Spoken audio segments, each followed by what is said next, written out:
Hi friends, स्वागत आहे सगळ्यांचं माझ्या नवीन व्हिडिओमध्ये. तर आज आहे भोगी. तर सगळ्यांना भोगीच्या खूप खूप शुभेच्छा आणि तुमची संक्रांत पण खूप छान गोड जाऊ.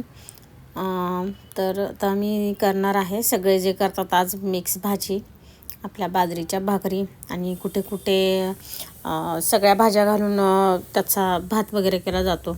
तर मी सिंपल अशी दाल खिचडी करणार आहे आणि भाजी करणार आहे. तर चला, भाज्या इथे कट करून सगळ्या स्वच्छ धुवून वगैरे मी ठेवले आहेत आणि त्याच्यासाठी वाटण पण वाटून घेतलं आहे मी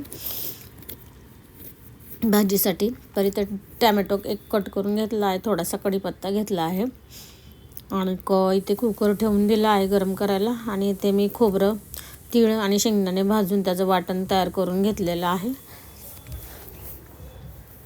त्याच्यामध्ये कोथिंबीर, थोडंसं लसूण, थोडंसं आलं वगैरे असं घातलं आहे. तर चला करूया आता मी भाजी.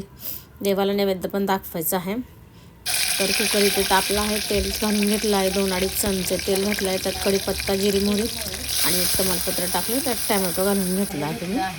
आणि साधे आपल्या घरातले बेसिक मसाले आहेत. गरम मसाला आहे, मिरची पावडर आहे, आपला गोडा मसाला आहे, घरचा मसाला आहे आणि जिरी, मोहरी वगैरे हेच मसाले आहेत. तर आई अशीच करायची भाजी एकदम सिंपल पद्धतीने. तर म्हटलं चला तिच्याच पद्धतीने करूया. तर इथे मी सगळे मसाले वगैरे घालून घेतले आहेत. मसाले छान असे परतून घेतले. आणि थंडीच्या दिवसात ही भाजी खायला खूप टेस्टी लागते, भाकरीसोबत मला तो खूप आवडते. आणि त्यात वाटण घालून पण मी छान मसाला असा परतला आहे.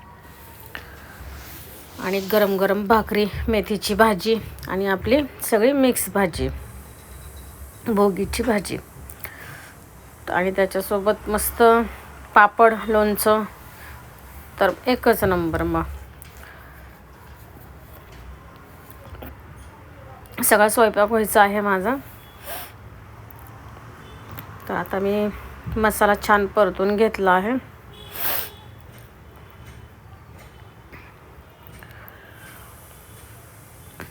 तुम्ही कशा पद्धतीने करता भाजी नक्कीच सांगा मला.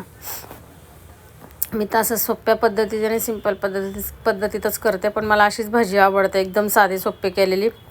आणि अशी खूप काही जण अशी लपथपीत वगैरे करतात नाही का असं, तर मला तशी आवडत नाही बिलकुल. कारण आपल्याला भाकरीसोबत खायची असते.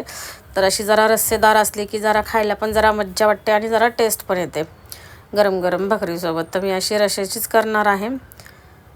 आणि कोण कोण सोलाण्याचा भात वगैरे पण करतं ना, असा मसाला भात वगैरे. तर मी इथं सिंपल आपली दाल खिचडी करणार आहे, नैवेद्यासाठी पण होते. तर पाहू शकता इथे आता सगळे मसाले आपले परतून झालेले आहेत. त्यात सगळ्या भाज्या घालून घेतल्यात. आणि इकडे मी मेथीच्या भाजीची तयारी केली आहे. लसूण, मिरची टाकली आहे इकडून आणि त्याच्यावरती आपली स्वच्छ धुवून मेथीची भाजी टाकली आहे, पाहू शकता. तर तुमच्याकडे करतात का मेथीची भाजी? आमच्याकडे करतात नैवेद्यासाठी. तर पाहू शकता काय भाजीला कलर आला आहे आणि काय भाजीचा वास पण आला आहे झाकण उघडताच. मस्त अशी झाला, जशी मला हवी होती तशीच भाजी झाली आहे. मस्त एकदम छान अशी, वास तर खूपच छान सुटला आहे. आणि तेल तर थोडं जास्तच लागतं या भाजीला, कारण खूप भाज्या असतात त्या परतायला वगैरे लागतात. तर इथे बघा आलं लसूण मी टेचून घेतलेलं आहे. इथे जिरे घातले आहे, तेलामध्ये आलं लसूण टाकलं आहे, टेचून घेतलं आहे नुसतं खलबत्त्यामध्ये. त्यातच मी हिंग आणि हळद घालणार आहे आता. आणि फक्त जिरे, आलं, लसूण, हिंग आणि हळद अशी मी दाल खिचडी. आणि ही दाल खिचडी तुम्ही नक्कीच ट्राय करा, तुम्हाला इतकी आवडेल ना, चव येते या दाल खिचडीने. आणि याच्यासोबत लोणचं आणि पापड एकच नंबर. तर इथे मी आता बाजरीचं पीठ घेतलेलं आहे मळायला आणि त्याची मी अशी छान अशी पातळ भाकरी थापून घेतली आहे. कारण मला जाड भाकरी बिलकुल आवडत नाही, मला पातळ भाकरी खूप आवडते खायला. खरपूस अशी भाकरी मला आवडते खायला. आणि त्यात ती बाजरीची असली तर काय मस्तच, एकच नंबर. तर खूप मोठी झाली भाकरी, थापून पातळ झाली आणि ती बरीच मोठी झाली. तर म्हटलं तव्यावर बसते का नाही, पण नक्कीच बसली तव्यावरती, पण ती बसली तव्यावरती. तर मग आता इथे मी छान अशी भाकरी भाजून घेते. आणि इकडे आपली दाल खिचडी पण तयार आहे. दाल खिचडीचा वास पण एकच नंबर आहे, मस्त वास येतो आहे. आणि इकडे नैवेद्याचं ताट आपण तयार केलेलं आहे. आता मी देवाला नैवेद्य दाखवून घेते आणि जेवण करून घेते. तर चला भेटूया पुढच्या व्हिडिओ.